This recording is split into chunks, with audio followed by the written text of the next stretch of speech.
নমস্কাৰ এক গুৰুত্বপূৰ্ণ খবৰলৈ আহিছোঁ ষ্টুডিঅ' মুজাত মই নিকা শৰ্মা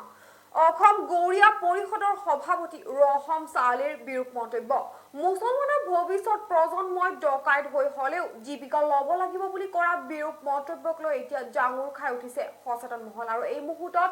আলিৰ সেই বিৰূপ মন্তব্যখিনি আপোনালোকক শুনাই ল'বলৈ চেষ্টা কৰিম বেঘাত নজন্মায় বহুতে অপপ্ৰচাৰ কৰি আছে কলেজ আমাৰ ল'ৰা ছোৱালীয়ে সাধাৰণ শিক্ষা ল'ব লাগে আমেৰিকাত যাব লাগে ডুবাইত নহয় ভাৰতবৰ্ষত এক পৰম্পৰা আছে যে মৌলবাদী শক্তিৰ দ্বাৰা অসমৰ মুছলমানসকলক একত্ৰিত কৰি ৰাজনৈতিক দলবিলাকে চৰকাৰবিলাকে ভোট বেংক সংগ্ৰহ কৰি থাকে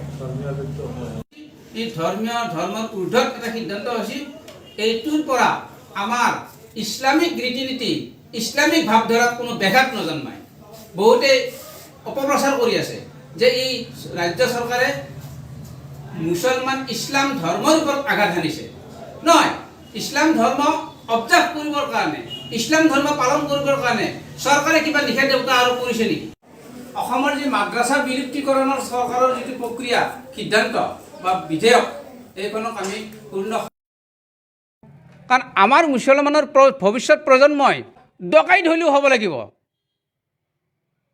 এটা প্ৰফেশ্যন ল'ব লাগিব কাৰণ এজন মানুহ এজন পাৰফেক্ট মুছলিম হ'বৰ কাৰণে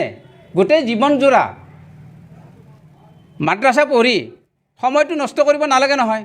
কাৰণ আমাৰ মুছলমানৰ ভৱিষ্যত প্ৰজন্মই ডাক্তৰ হ'ব লাগিব ইঞ্জিনিয়াৰ হ'ব লাগিব ডকাইত হ'লেও হ'ব লাগিব এটা প্ৰফেশ্যন ল'ব লাগিব কাৰণ আমাৰ মুছলমানৰ